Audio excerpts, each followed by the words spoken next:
গ্রামের মানুষের গরু, ছাগল, হাঁস, মুরগি সব খেয়ে তাদেরকে অসহায় বানিয়ে দিয়েছি। এখন পাশের গ্রামের মানুষের সব কিছু খেয়ে তাদেরকেও অসহায় বানিয়ে দেব। হে হে হে হে হে। এখন একটা গাছ খুঁজে নিতে হবে যেখানে আমি আরাম করে বসতে পারবো। ওই তো ওইখানে একটা গাছ দেখা যাচ্ছে, যাই ওখানে বসে গিয়ে।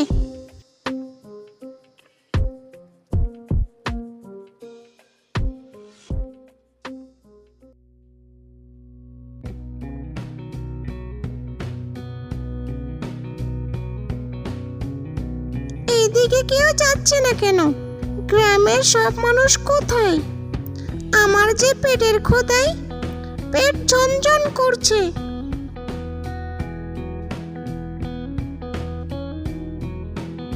ওই তো একজন এদিকে আসতেছে, দেখি বেডের কাছে কি পাই।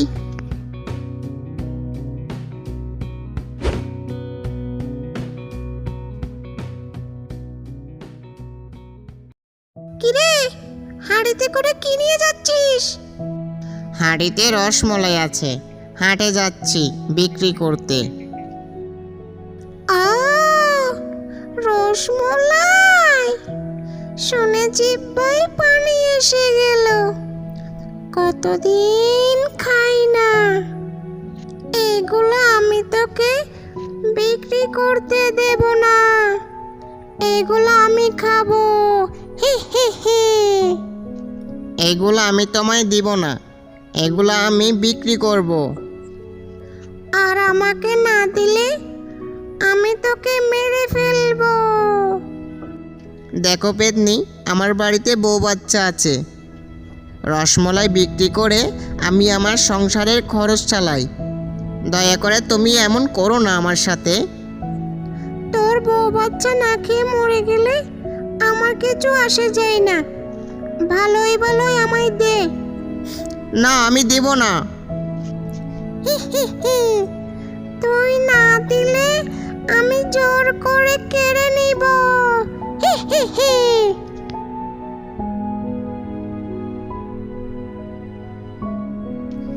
না, আমার রসমলাই। যা, এর পরের বার থেকে আরো বেশি করে নিয়ে আসবি।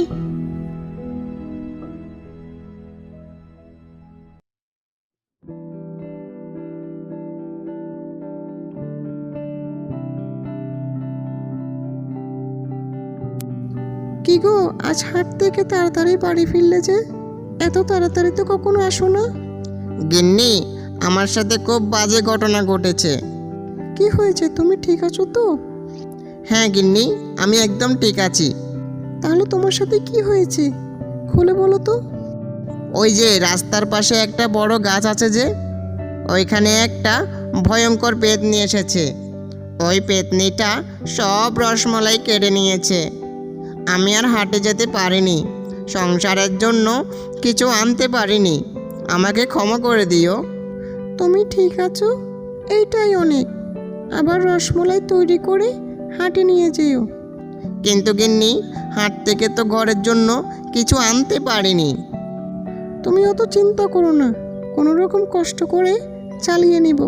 তুমি ঘরে গিয়ে বিশ্রাম নাও, আমি তোমাকে খাবার দিচ্ছি।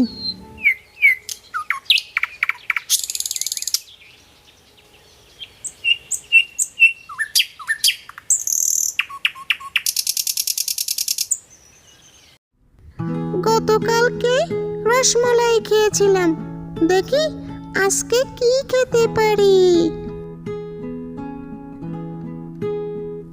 ওই তো একজন ছাগল নিয়ে এদিকে আসতেছে, আজকে ছাগল খাবো।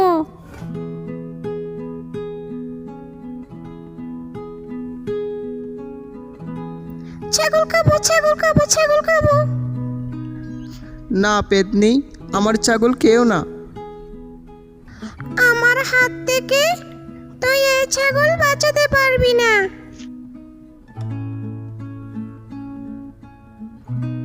না, আমার ছাগল।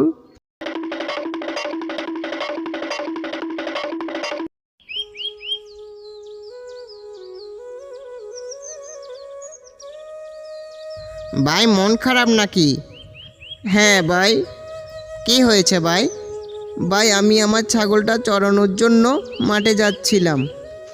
মাঠের আগে রাস্তার পাশে একটা বড় গাছ আছে যে, ওই গাছে একটা ভয়ঙ্কর পেতনি। ওই পেতনি আমার ছাগল খেয়ে ফেলেছে।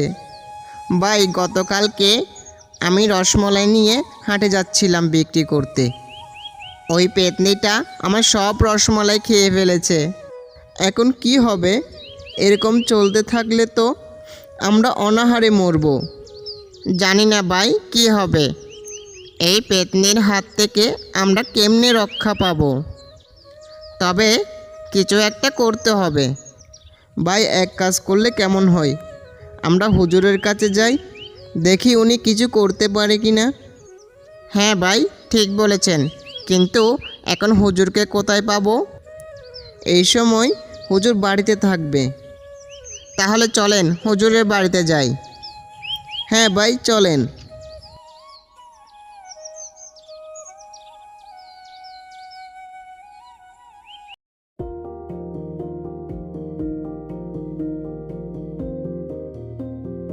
আসসালামু আলাইকুম হুজুর। ওয়ালাইকুম আসসালাম। কেমন আছো তোমরা? আলহামদুলিল্লাহ ভালো আছি।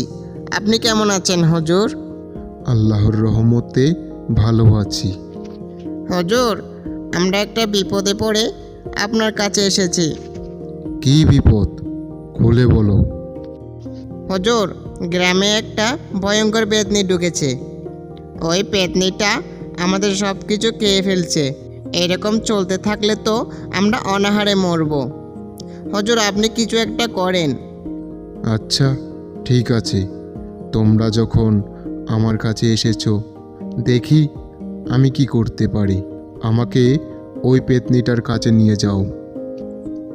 হুজুর চলেন।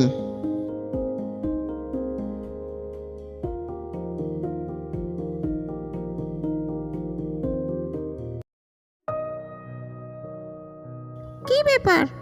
গ্রামের মানুষ আজ হুজুর নিয়ে এইদিকে আসতেছে।